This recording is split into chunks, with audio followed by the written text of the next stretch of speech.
Hi friends, आप सभी लोगों का आपके अपने YouTube channel agriculture tricks by NK में हार्दिक स्वागत करते हैं। तो जैसा कि आप लोगों को पता है कि अपन ने जो माध्यमिक शिक्षा बोर्ड की बुक थी 6 क्लास से लेकर 10th तक की, इसका संपूर्ण निचोड़ के माध्यम से अपन वीडियो प्रोवाइड करवाते हैं। उसके साथ ही जो अपने प्रीवियस एग्जाम के अंतर्गत क्वेश्चन पूछे गए हैं आपके art and culture and geography, मतलब कि राजस्थान के जीके को लेकर जितने भी क्वेश्चन बनते हैं उनकी अपन अति महत्वपूर्ण प्रश्नोत्तरी की अपन इसके माध्यम से वीडियो के माध्यम से बात करते हैं। तो आई होप आप लोगों ने पिछले वीडियो भी देखे होंगे, तो काफ़ी वीडियो शानदार होने वाला है। तो आज के पहले क्वेश्चन की स्टार्ट करते हैं विदाउट किसी टाइम वेस्ट के। निम्न में से कौन से हल्दी घाटी के युद्ध में महाराणा प्रताप की तरफ से युद्ध में शामिल हुए थे? तो महाराणा प्रताप की तरफ से आपके जो शामिल हुए थे युद्ध में वो कौन थे? महमूद लोधी थे, हसन खां मेवाती थे, हकीम का सूरी थे या मैदानी राय थे? तो आई होप आप सभी लोगों को इसका राइट आंसर पता ही होगा। अगर इसके राइट आंसर की अपन बात करें तो वो कौन थे? आपके हकीम का सूरी। हकीम का सूरी किसकी तरफ से लड़ रहे थे? आपके महाराणा प्रताप की तरफ से युद्ध में शामिल हुए थे। इसके अलावा अगर मैं बात करूं कि आपके अकबर की जो हल्दीघाटी का युद्ध था वो अकबर और प्रताप के मध्य हुआ था, तो अकबर की तरफ से आपके जो युद्ध का नेतृत्व कर रहा था वो कौन कर रहा था? आपके मान सिंह, जो आमेर के राजा थे मान सिंह, उनके द्वारा ये नेतृत्व किया जा रहा था। महाराणा प्रताप की तरफ से हकीम का सूरी कर रहे थे और ये हरावल सेना के सेनापति थे। कौन? जो आपके हकीम का सूरी है वो क्या है? हरावल सेना के सेनापति थे। इसके अलावा मैं बात करूँ हल्दीघाटी के बारे में कि हल्दीघाटी का युद्ध जो कर्नल टोड थे, जिसे कि अपन राजस्थान का इतिहास का जो राजस्थान इतिहास का जनक कहा जाता है, तो कर्नल टोड ने इस युद्ध के बारे में क्या किया, क्या कहा कि मेवाड़ की ये थर्मोपल्ली है। क्या? थर्मोपल्ली का है। और आपको कमेंट बॉक्स में बताना है कि मेवाड़ का मैराथन किसे, कौन से युद्ध को कहा जाता है। अगर इसके अलावा मैं बात करूँ अब्दुल फजल ने भी कुछ कहा, क्या कहा? खमनोर का युद्ध बताया। गोगुंदा का युद्ध किसने कहा? जो आपके बदायूनी थे उन्होंने गोगुंदा का युद्ध कहा। किसको? जो आपके हल्दीघाटी का युद्ध था उसे। इसके अलावा आपको बता दिया जो पठान सेना नायक था वो हकीम का सूरी था, हरावल सेना का। अगर मुगल सेना की बात करें जो अकबर की सेना था उसके जो सेनापति थे वो कौन थे? आपके मान सिंह कच्छावा थे। इसके अलावा अपन बात करें और इसके अन्य चीज़ों की कि अन्य सेना नायक कौन थे? राम शाह तोमर थे ग्वालियर के, भीम सिंह टोडिया थे, बीदा झाला थे, है ना, सादड़ी के, वो भी तो इस युद्ध के अंतर्गत शामिल हुए थे। चलिए नेक्स्ट क्वेश्चन की ओर बढ़ते हैं कि सुमेलित कीजिए। आपके सामने ये पर्यटन स्थल दिए गए हैं और स्थान यानी कि शहर दिया गया है। तो सुमेलित करना है आप लोगों को। सोनी जी की नसिया, सोनी जी की नसिया कहाँ है? आपके अजमेर के अंतर्गत है। 84 खंभों की छतरी ये आपकी कहाँ पे? बूंदी के अंतर्गत है। ये मैंने आपको पिछले वीडियो में बताया था। बड़े बाग की छतरी जैसलमेर के अंतर्गत है। जो आपके जैसलमेर वाले शासक हुए हैं उनकी छतरियाँ हैं। सोनारी कोटी की छतरी की बात करूँ तो ये कहाँ पर है? आपकी टोंक के अंतर्गत स्थित है। तो अगर इसका राइट आंसर की अपन बात करें कि पहले में क्या आ रहा है, पहले में 3, दूसरे में 4, तीसरे में 2 और फिर 1। तो 4 3 2 1। तो 4 3 2 1 कौन से में आ रहा है? 4 3 2 1 अपन बात करें 3 4 2 1, है ना, ये है ऊपर अच्छे से मिला लेना। ऑप्शन नंबर बी यहाँ से क्या हो जाता है? राइट आंसर हो जाता है। चलिए बात करें निम्न में से कौन सा युग्म दुर्ग और अलाउद्दीन खिलजी के आक्रमण के समय शासक सुमेलित नहीं है? तो आक्रमण के समय कौन सा शासक आपके सुमेलित नहीं है? क्या जब ये साके हुए थे, जैसे कि रणथंभौर के अंतर्गत हुआ तो हमीर देव शासक था आपके। चित्तौड़गढ़ के अंतर्गत जो अलाउद्दीन खिलजी ने आक्रमण किया तब क्या राणा रतन सिंह थे वहाँ के शासक? सिवाना की बात की जाए तो मालदेव थे, या जालोर के अंतर्गत बात करें तो कान्हड़ देव थे। तो इसके अंतर्गत जो सुमेलित नहीं है उसका चयन करना है। तो इसका जब राइट आंसर की अपन बात करेंगे कि जो आपके अलाउद्दीन खिलजी ने आक्रमण किया था उस टाइम पे आपके रणथंभौर के अंतर्गत कौन था? आपके हमीर देवी थे। कौन थे? आपके हमीर देव थे। चित्तौड़गढ़ की बात करूँ तो राणा रतन सिंह थे। आप लोगों ने मूवी भी देखी होगी पद्मावत, उसके अंतर्गत भी देखा होगा। सिवाना दुर्ग की बात करें तो मालदेव नहीं थे। तो ऑप्शन नंबर सी यहाँ से क्या हो जाता है? राइट आंसर हो जाता। जालौर के कौन थे? आपके कान्हड़ देवी थे। अगर सिवाना के अंतर्गत बात करें जो पहला शाखा हुआ था 1308 के अंतर्गत, तो अलाउद्दीन खिलजी ने किया था आक्रमण। तो उस टाइम पे राजा कौन था? सातल देव थे। कौन थे? सातल देव। वही सातल देव जिसकी याद के अंतर्गत वो अभी गुड़ला त्यौहार बनाया जाता है ना, तो वो इनके याद में बनाया जाता है ना। तो इसका विशेष रूप से आपको ध्यान रखना है। तो ऑप्शन नंबर सी यहाँ से क्या हो जाता है? राइट आंसर हो जाता है।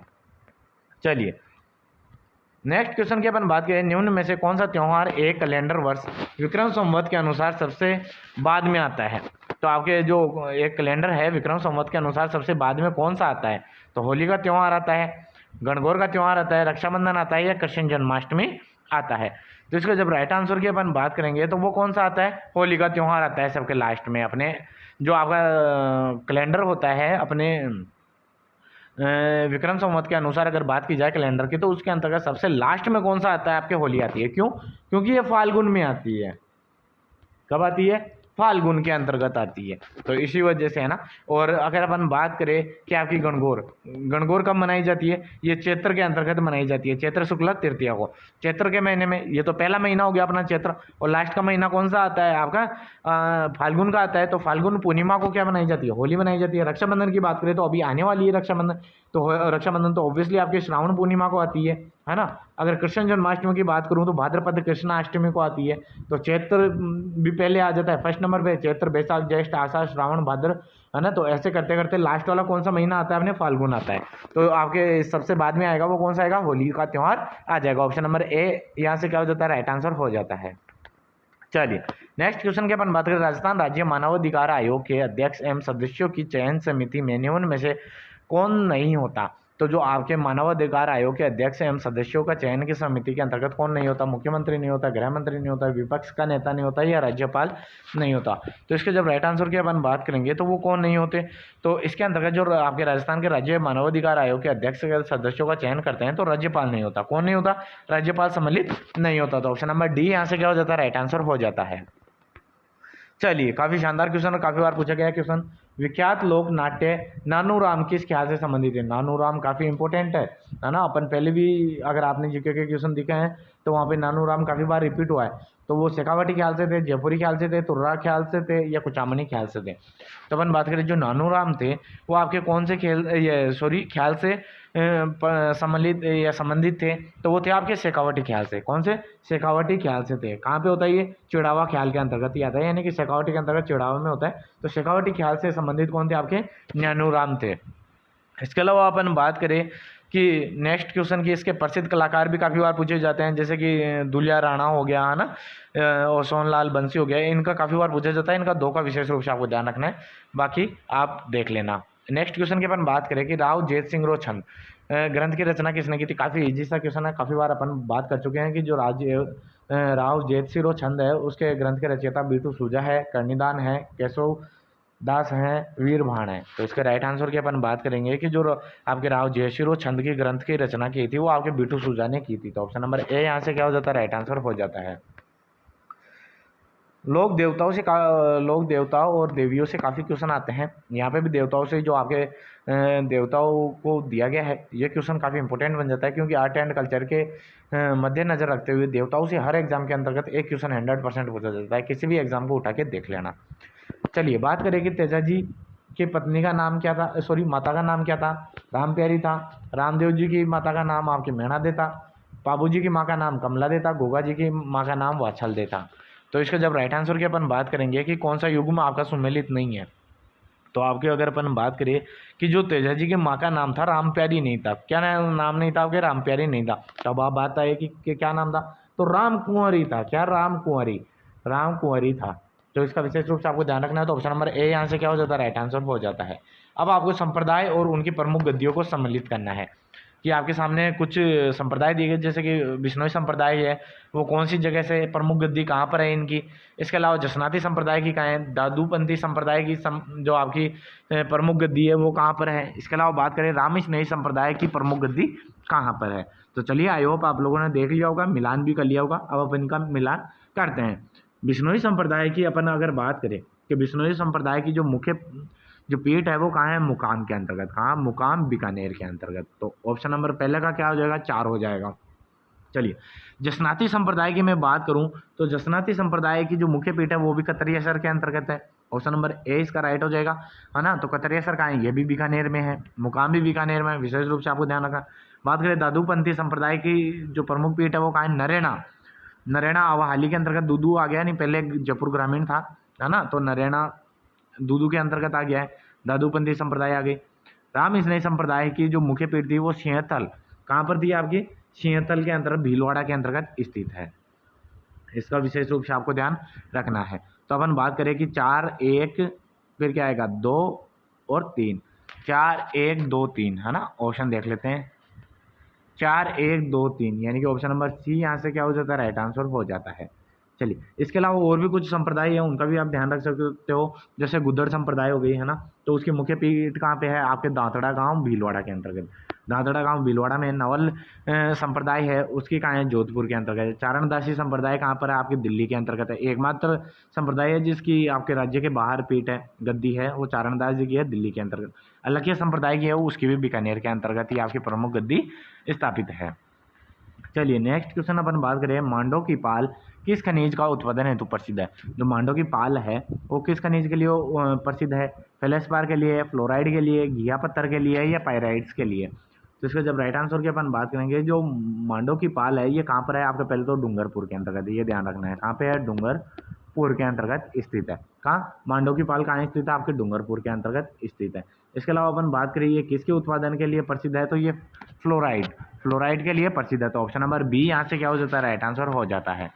नेक्स्ट क्वेश्चन की अपन बात करें कि मुंशी देवी प्रसाद ने किसको राजस्थान का अब्दुल फजल की संज्ञा दी? तो जो आपके मुंशी देवी प्रसाद थे, इनको राजस्थान के अब्दुल फजल की संज्ञा किसने दी? तो मोहनोद नैन्सी ने दी, सूर्यमल मिश्रण ने दी, कन्हैयालाल सेठिया ने दी, या विजयदान देथा ने दी थी? तो इसके जब राइट आंसर की अपन बात करेंगे, जो मुंशी देवी प्रसाद ने मोहनोद नैन्सी को राजस्थान का अब्दुल फजल का, और बीकानेर के महाराणा राय सिंह के राजस्थान का कर्णवी की भी क्या दी है? इन्होंने संज्ञा दी है। तो ऑप्शन नंबर ए यहाँ से क्या हो जाता है? राइट आंसर हो जाता है, मोहनोद नैन्सी।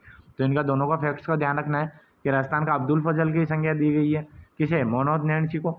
चलिए, नेक्स्ट क्वेश्चन की ओर बढ़ते हैं। नेक्स्ट क्वेश्चन आता है, राजस्थान में किस भाग में मिश्रित पतझड़ वाले वन पाए जाते हैं? तो मिश्रित पतझड़ वाले वन कहाँ पाए जाते हैं? वो आपके उदयपुर, चित्तौड़गढ़ और सिरोही और बूंदी के अंतर्गत पाए जाते हैं। तो ऑप्शन नंबर ए यहाँ से क्या हो जाता है? राइट आंसर हो जाता है। चलिए, नेक्स्ट क्वेश्चन की अपन बात करें, किस चित्रशैली में पशु पक्षियों का बहुतायत रहती है, या फिर अपन बात करें कि सर्वाधिक जो पशु पक्षियों का चित्रण है वो कौन सी चित्रशैली के अंतर्गत देखने को मिलता है? तो नाथद्वारा चित्रशैली में देखने को मिलता है, बूंदी चित्रशैली में देखने को मिलता है, बीकानेर चित्रशैली के अंतर्गत देखने को मिलता है, या जयपुर चित्रशैली के अंतर्गत देखने को मिलता है? अगर अपन बात करें कि बहुतायत, या अपन बात करें सर्वाधिक जो पशु पक्षियों का चित्रण हुआ है वो बूंदी चित्रशैली के अंतर्गत हुआ है। किसके अंतर्गत? बूंदी चित्रशैली के अंतर्गत हुआ है। तो ऑप्शन नंबर बी यहाँ से क्या हो जाता है? राइट आंसर हो जाता है। चलिए, नेक्स्ट क्वेश्चन की ओर बढ़ते हैं। काफी शानदार क्वेश्चन, नर्मदा नहर परियोजना से लाभान्वित राजस्थान के जिले हैं। तो नर्मदा नदी, पहले तो ये ध्यान रखना आपको, नर्मदा नदी है ना एकमात्र ऐसी नदी है, या नर्मदा नहर है ना, नर्मदा नहर याद रखना। तो नर्मदा नहर परियोजना एकमात्र ऐसी परियोजना है जिसके अंतर्गत अपन फव्वारा यानी स्प्रिंकलर विधि से भी इरिगेशन कर सकते हैं, या फिर अपन सिंचाई कर सकते हैं। एकमात्र नहर परियोजना है जिसके अंतर्गत अपन फव्वारे यूज में कर सकते हैं ना, इसका विशेष रूप से आपको ध्यान रखना है क्योंकि काफी बार पूछा गया है। चलिए, अपन बात करें कि नर्मदा नहर परियोजना लाभान्वित राजस्थान के जिले कौन से? हनुमानगढ़, गंगानगर है, चोरू झुंझुनू है, जोधपुर नागौर है, जालोर बाड़मेर है। तो इसके जब राइट आंसर की अपन बात करेंगे कि जो नर्मदा नहर परियोजना से लाभान्वित जिले हैं वो आपके जालोर और बाड़मेर हो जाते हैं। तो ऑप्शन नंबर डी यहाँ से क्या हो जाता है? राइट आंसर हो जाता है। चलिए, राजस्थान की रुंडित सरिता किस नदी को कहा जाता है? काफी शानदार क्वेश्चन, काफी बार पूछा गया। गग्गर नदी को कहा जाता है, बाणगंगा को कहा जाता है, बनास नदी को कहा जाता है, या रूपेल नदी को कहा जाता है? तो रुंडित सरिता या रुंडित नदी का नाम से जानी जाती है वो आपकी कौन सी नदी जानी जाती है? वो आपकी बाणगंगा जानी जाती है। कौन सी? बाणगंगा जानी जाती है। और आपकी दृष्टदती नदी और या सरस्वती नदी के नाम से जानी जाती है वो आपकी घग्गर नदी जानी जाती है। कौन सी? घग्गर नदी। तो ऑप्शन नंबर बी यहाँ से क्या हो जाता है? राइट आंसर हो जाता है। बात करें लोक नाट्य रूप में रम्मत किस क्षेत्र से संबंधित? तो रम्मत सर्वाधिक प्रसिद्ध कहाँ की है? भरतपुर की है, मेवाड़ की है, बीकानेर की है, या धौलपुर करौली की है? तो इसके जब राइट आंसर की अपन बात करेंगे कि भैया रम्मत है वो आपके बीकानेर की प्रमुख है। कहाँ की? बीकानेर की प्रमुख है। तो ऑप्शन नंबर सी यहाँ से क्या हो जाता है? राइट आंसर हो जाता है। चलिए, नेक्स्ट क्वेश्चन अपन बात करें, राजस्थान के किस भाग में शुष्क खेती प्रचलित है? शुष्क खेती कहाँ की जाएगी? जहाँ पे वर्षा कम होगी या पानी की अवेलेबिलिटी कम होगी, है ना, जहाँ अवेलेबल ही नहीं होगा पानी वहाँ पे शुष्क खेती होगी। और शुष्क खेती की अपन बात करें 750 या 700 mm से कम वर्षा होती है, उसे अपन क्या कहते हैं? शुष्क खेती कहते हैं। ये वर्षा पर आधारित ही होती है मुख्यतः। तो वो ये प्रचलित है वो कहाँ पर है? पूर्वी भाग में है, दक्षिणी भाग में है, दक्षिणी पूर्वी भाग में है, या पश्चिमी भाग में है? तो इसके जब राइट आंसर की अपन बात करेंगे कि राजस्थान के जो पश्चिमी भाग है यानी कि शुष्क प्रदेश है वहीं पे शुष्क खेती की जाती है। तो ऑप्शन नंबर डी यहाँ से क्या हो जाता है? राइट आंसर हो जाता है। चलिए, नेक्स्ट क्वेश्चन की ओर बढ़ते हैं। काफी शानदार क्वेश्चन, निम्नलिखित में से कौन सा युग्म वाद्य यंत्र और प्रकार सुमेलित नहीं है? क्या बपंग वाद्य यंत्र है वो तत्व वाद्य यंत्र के अंतर्गत आता है? सिंगी आपके सुशीर के अंतर्गत आती है, तासा अवनद के अंतर्गत आता है, नड़ घन के अंतर्गत आता है। तो इसके जब राइट आंसर की अपन बात करेंगे कि आपके कौन सा सुमेलित नहीं है, तो इसमें कौन सा सुमेलित नहीं है, तो ऑप्शन नंबर डी यहाँ से क्या हो जाता है, राइट आंसर हो जाता है। क्योंकि आपका जो आपके बपंग है वो तत्वादी यंत्रों के अंतर्गत आता है, सिंगी है सुशीरवादी यंत्र के अंतर्गत आता है, तासा है वो अवनद के अंतर्गत आता है, लेकिन आपकी जो नड़ है वो नड़ किसके अंतर्गत आता है, ये सुशीरवादी यंत्र के अंतर्गत आते हैं। तो इसका विशेष रूप से आपको ध्यान रखना है, ये किस में आता है, सुशीरवादी यंत्र के अंतर्गत आता है। तो ऑप्शन नंबर डी यहाँ से क्या हो जाता है, राइट आंसर हो जाता है। सुशीर के मैंने पहले बताए थे, जैसे अलगोजा हो गया, पुंगी हो गया, मसक हो गया, बांकिया हो गया, है ना, मोरचंग हो गया, नड़ हो गया, करना हो गया, नागफली हो गया, है ना, सेनाई हो गया, शंख हो गया, ये सब क्या है, सुशीरवादी यंत्र है जिनको फूंक देकर बजाया जाता है। तो ऑप्शन नंबर डी यहाँ से क्या हो जाता है, खूबसूरत आंसर निकल के आता है। चलिए नेक्स्ट क्वेश्चन के अपन बात करें, निम्नलिखित संतों में से किसने अपने लेखन में मेवाती बोलियों का प्रयोग नहीं किया। तो मेवाती बोलियों का प्रयोग किसने नहीं किया, लालदास जी ने नहीं किया, चरणदास जी ने नहीं किया, सुंदरदास जी ने नहीं किया, या सैजोबाई ने नहीं किया। तो इसके जब राइट आंसर की अपन बात करेंगे कि जो आपके सुंदरदास जी थे, इन्होंने अपनी जो रचनाएं थी या बोली थी इसका प्रयोग नहीं किया सुंदरदास जी ने। क्यों, क्योंकि सुंदरदास जी तो खुद टोंके थे, सॉरी टोंके क्या, ये आपके ढूंढाड़ क्षेत्र के, है ना, ढूंढाड़ बोल सकते हैं ना, ढूंढाड़ क्षेत्र के थे।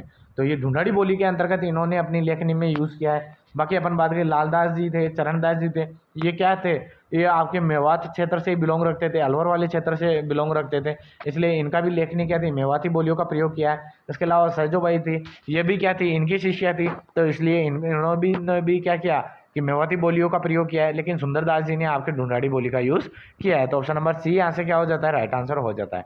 ये क्वेश्चन काफ़ी शानदार क्वेश्चन, ये पहले भी पूछा जा चुका है, पिछले पेपर के अंतर्गत शायद पहला क्वेश्चन था ना ये। निम्न में से कौन सा मराठा आक्रमण के खिलाफ हुरडा सम्मेलन से जुड़े हुए थे।